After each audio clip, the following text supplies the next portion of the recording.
nosotros no aceptaremos la exclusión de nuestro pueblo de ese derecho. Mr. Gorbachev, tear down this wall.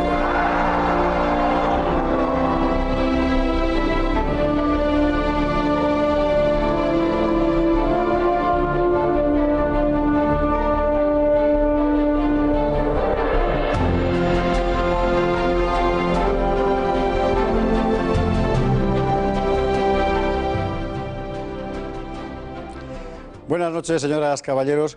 Este Tiempos Modernos de Intereconomía empezó la semana pasada con la Revolución Rusa. Y con la Revolución Rusa vamos a continuar hoy porque es un acontecimiento capital del mundo contemporáneo. La primera vez hablamos de cómo se desencadenó. Hoy hablaremos de una parte mucho menos conocida, pero tremenda, de la Revolución Rusa, que fue la guerra civil a la que dio lugar. Lo hicimos la primera vez con Fernando Paz, hoy también con Fernando Paz, para hablar de aquella guerra civil entre rojos y blancos que cubrió Rusia entera de sangre, hasta más de 3 millones de muertos, nada menos. Enseguida vamos con ello. Antes un pequeño vídeo para explicar sumariamente qué es lo que pasó. La Revolución Rusa fue un acontecimiento extremadamente traumático. Fue cruenta la conquista del poder por los bolcheviques en octubre de 1917 y aún lo sería más la guerra civil que enseguida iba a comenzar y que se prolongaría durante los 6 años siguientes. Guerra civil, sí. Frente al poder del Partido Comunista y su ejército rojo, enseguida se levanta un ejército blanco que agrupa a todos los que quieren combatir el bolchevismo.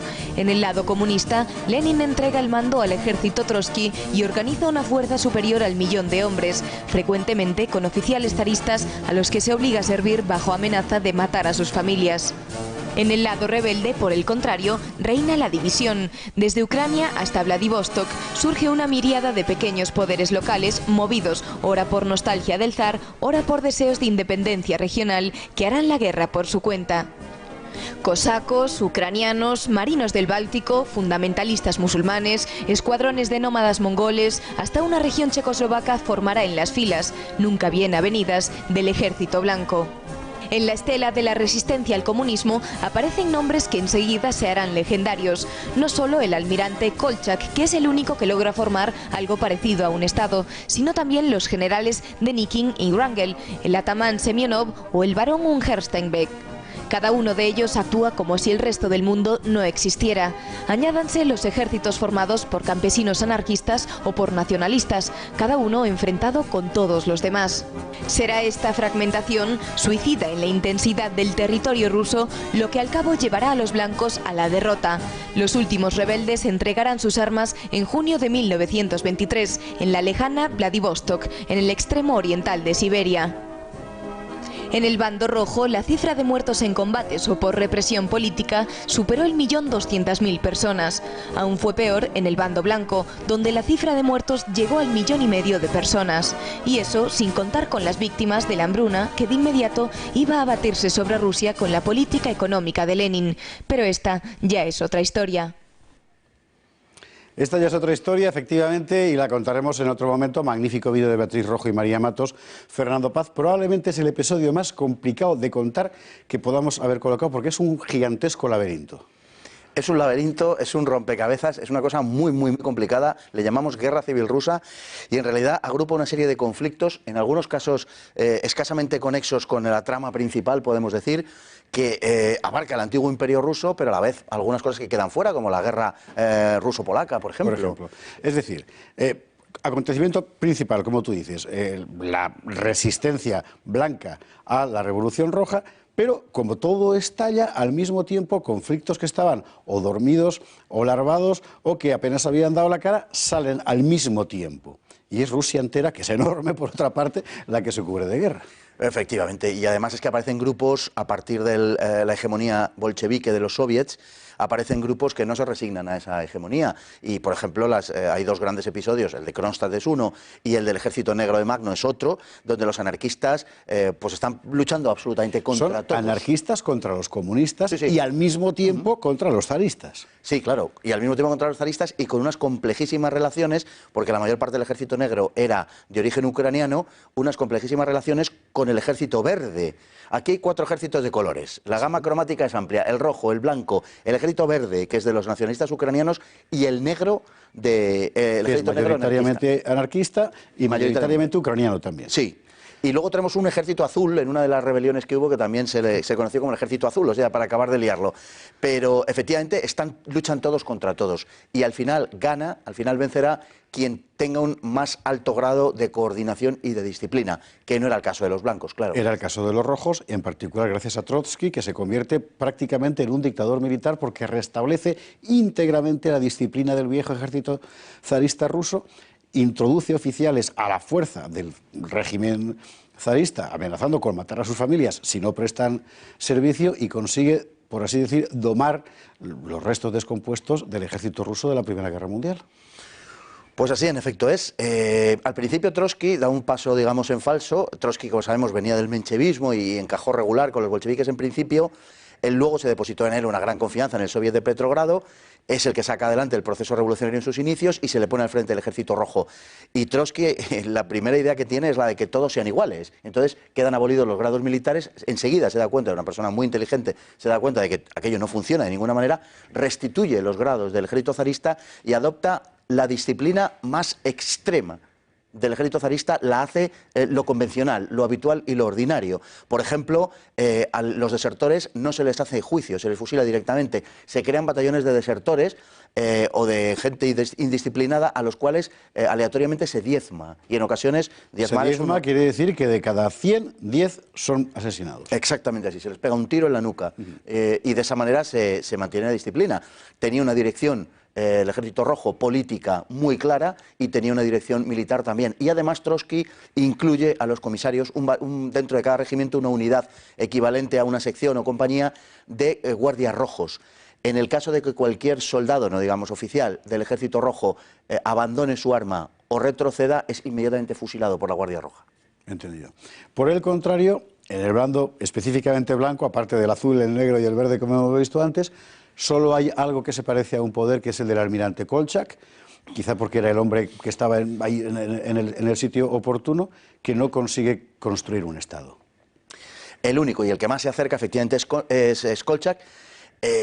Y luego, y lo más serio que podemos encontrar en el bando blanco es Denikin. Eran muy diferentes, eran muy distintos, y de hecho entre ellos, claro, cuando hablamos del ejército blanco parece que estamos hablando, y además se han encargado los vencedores de la guerra civil rusa, se han encargado de dar esa imagen, ¿no? El bando blanco, además de que no tiene una mínima homogeneidad, dentro de ese bando eran minoritarios los que pretendían una restitución del zar. O sea, esto ni muchísimo menos. La mayoría, por ejemplo, el caso de Denikin, pretendía volver a la Asamblea Constituyente, pretendía una república democrática, para entenderlo. Y la gente, ¿no?, del golpe de febrero, por así decirlo. Eso la revolución de febrero. Eso es, era volver a febrero.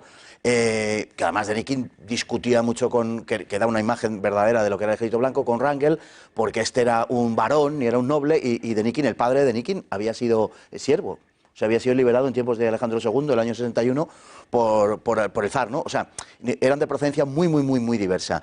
Y no había manera de entenderse. Y además, nunca, jamás hubo una coordinación. A Denikin se le pidió que se sometiera a Kolchak, por ejemplo, lo hizo, digamos, jerárquicamente, pero no sirvió para nada porque nunca hubo un mando unificado, con lo cual fue puramente nominal, ¿no? El desastre militar, desde luego, estaba servido y así terminó el asunto, claro. Y en medio de todo eso, escenas alucinantes de la inmensa estepa siberiana, con ferrocarriles circulando llenos de soldados, jefes cosacos, atamanes convertidos en señores de la guerra, y personajes fascinantes, también por lo demente, como el varón loco Ungern Sternberg. Realmente es para hacer una novela, no, 1000 novelas, El corazón de las tinieblas de Conrad, solo que en lugar de selvático, en estepario. Si le hubiera tocado a Tolstoy, en lugar del Guerra y Paz que nos regaló de la invasión napoleónica, seguramente hubiera hecho Dios sabe el qué, porque los elementos verdaderamente de la guerra civil rusa son impresionantes. El caso, por ejemplo, de Ungern Sternberg, un hombre que se creía tocado por el destino y que era una reencarnación de Genghis Khan, que levantó una especie de, bueno, no me atrevo a decir de Estado, pero sí de poder en Mongolia, que es coordinado con los japoneses, que tenían sus intereses en la zona, que peleó contra todos, también contra los blancos, no solamente contra los bolcheviques, sino contra los blancos, una buena muestra de lo que era aquello. Por otro lado, tenemos rebeliones en Asia Central, también de lo que hoy denominaríamos fundamentalistas islámicos, y en Ucrania, pues todos contra todos, ¿no? O sea, verdaderamente una cosa de locos. Es un episodio verdaderamente fascinante, pero tan tumultuoso que es muy complicado explicarlo. Al final, sí, bueno, ¿sabes a qué se parece muchísimo? Al estallido del califato de Córdoba cuando se hunde la dictadura de Almanzor. Es decir, es un todos contra todos. Sí. Lo que es tremendo es el número de víctimas. Pero muchas más que en la Primera Guerra Mundial de Rusia. Estamos hablando de, sin contar las víctimas del hambre, 3 millones de muertos. Es una barbaridad. 3 millones directos y 1 millón indirecto, lo que pasa es que eso siempre es difícil de evaluar, pero claro, gente que muere a causa de una enfermedad 2 años después, pero una enfermedad contraída a causa del servicio militar en la guerra, bueno, es difícil dónde se ubica, pero se considera normalmente eso, 3 millones y 1 millón indirecto, ¿no? Y luego 5 millones en la hambruna. De la que hablaremos el próximo día cuando hablemos de la NEP de Lenin, que efectivamente fue una situación económica brutal. Una última cuestión. En los últimos años ha habido una reivindicación expresa, además oficialmente no solo tolerada, sino promovida, de personajes de la reacción, en particular Kolchak, que ha hecho una película rusa fantástica sobre, está en internet, si a usted le interesa, bájesela porque está francamente bien, o cómprela, perdón. Y Denikin, ¿no? Por ejemplo, cuya memoria también se ha rehabilitado.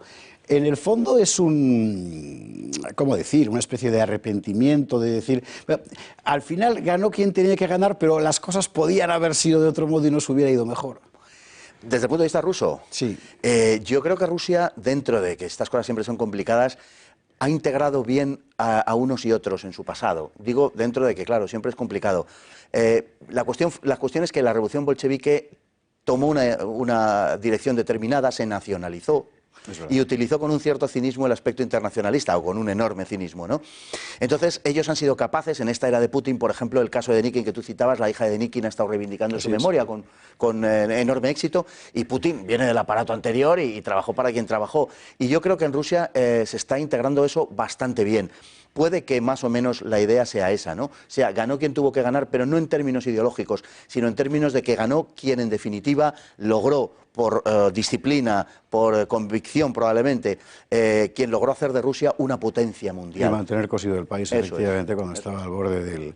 De desastre absoluto. De hecho, estuvo al borde del estallido, así es, efectivamente. Completamente, claro, completamente. De hecho, es difícil no pensar que las concesiones que tuvieron que hacer los bolcheviques a los alemanes en Brest-Litovsk son una magnífica demostración de eso.